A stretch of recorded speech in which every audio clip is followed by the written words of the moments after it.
Adam Silver. Adam Silver has given the career death penalty to Jontay Porter. That's a basketball player. Not a good one, but a basketball player.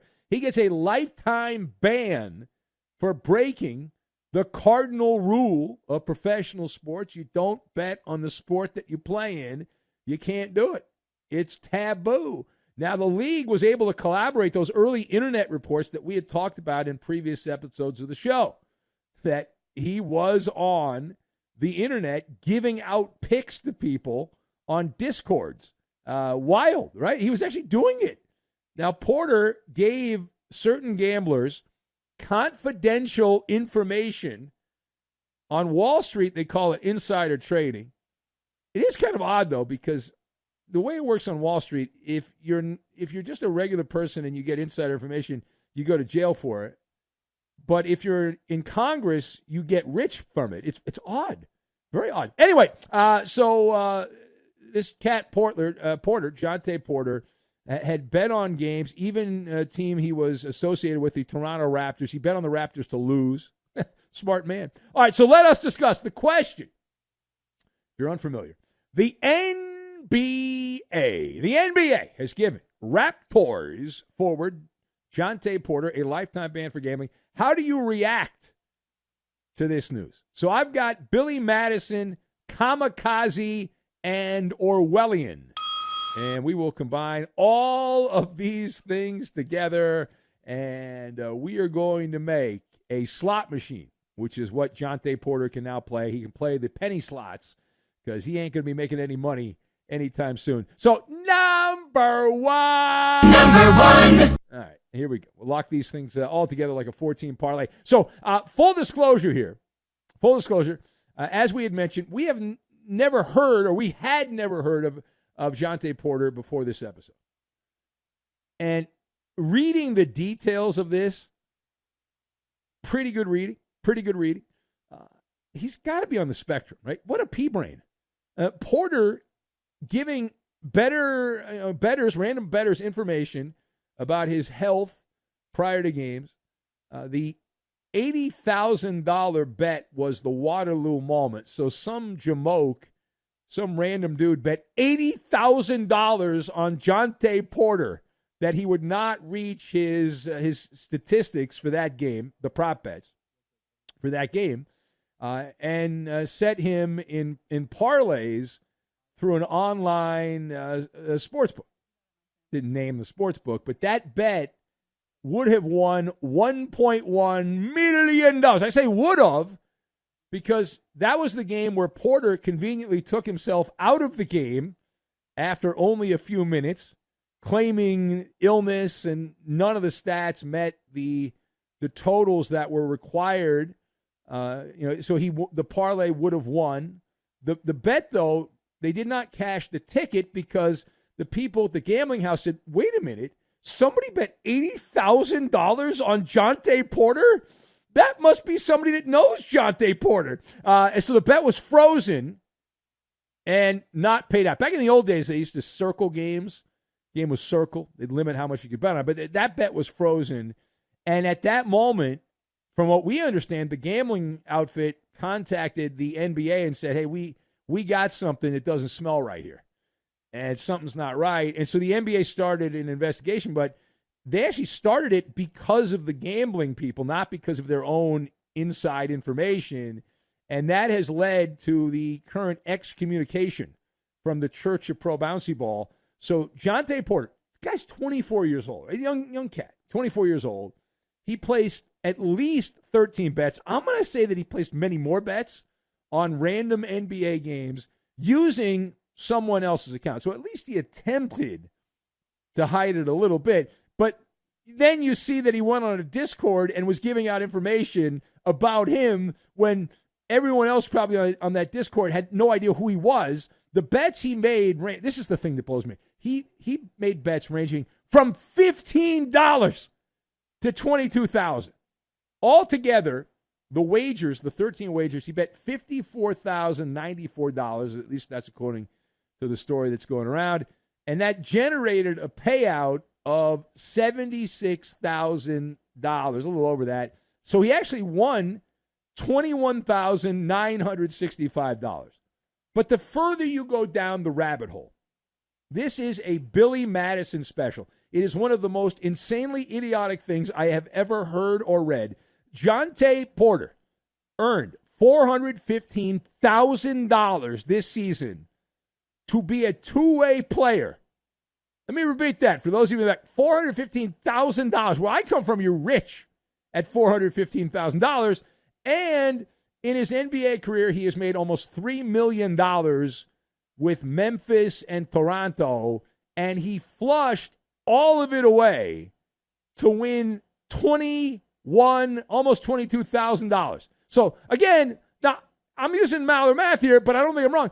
If you have a career that'll pay you $2.8 million, he probably could have hung around for another 2 or 3 years and made another $400,000 or $500,000 a year. So that's another $1.5 million to do nothing.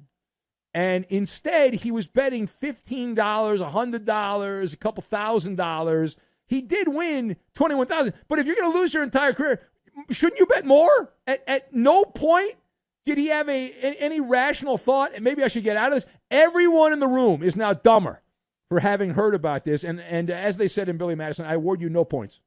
And may God have mercy on your soul. Now, page 2 here, as we continue. In-depth team coverage.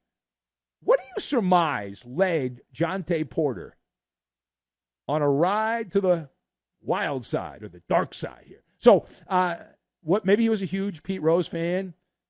Could he have been buddies with Ohtani's interpreter? Is his favorite NFL player a certain wide receiver that likes betting on parlays? I'm just asking.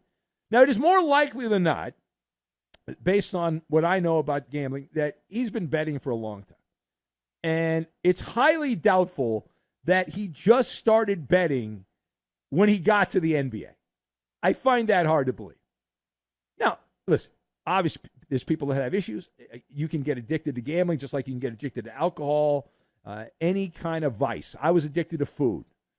You can be addicted to anything. Right? Human beings are prone to addiction. And we're all wired the same way when it comes to that. And so betting on the NBA, though, while playing in the NBA is a mortal sin. It is a kamikaze mission is what it is. You know how it's going to end. It's like the meme, and you can get that chart out, F around and find out. Completely unnecessary, right? Most people that are jonesing to gamble, and I'm a gambler, it's about the action. Michael Jordan was a prolific gambler. We believe he was suspended from the NBA and sent to Birmingham to play baseball in the minor leagues because of his gambling problem by David Stern, but they hit it. And it went to the grave with David Stern. That's a different conversation. But Jontay Porter here, if you're into it for the action, it is allowed. NBA players and employees of the NBA are allowed to bet on other sports outside the NBA if it's legal where you are. And so you can get your fix. You can bet during basketball season. You can bet on hockey games. You can bet on NFL games, college football. You can bet on Major League Baseball games. But if you bet on the NBA, you're a dumbass, okay? And listen, I like gambling. I have a TV show. I had a TV show last year. Hopefully it'll be back this year. I don't know yet about gambling. We've talked a lot of gambling on the show. I support it.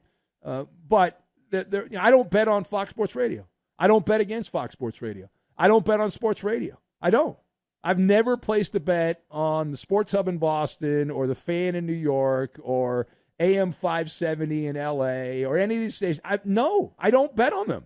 No, I could bet a 3-team parlay, right? I could bet a 3-team parlay on all these different affiliates that we have around the country. But no. All right, final point. So is there a lesson to be learned from this NBA gambling scandal? Well, of course there is. It's not going to be learned, but it is a teachable moment. The NBA already mandates gambling training for all of their employees, which is one of those corporate bullcrap things, so we don't want to get sued, and we can say, hey, we forced you to get training, and you didn't do what you were supposed to do, and all that, but you can't sue us because we told you to do it. But, yeah, this is clearly a teachable moment. It is Orwellian 101. Orwellian 101. In all walks of life, Big Brother is watching you. The PSA copy that I've done over the years is right. They'll see you before you see them.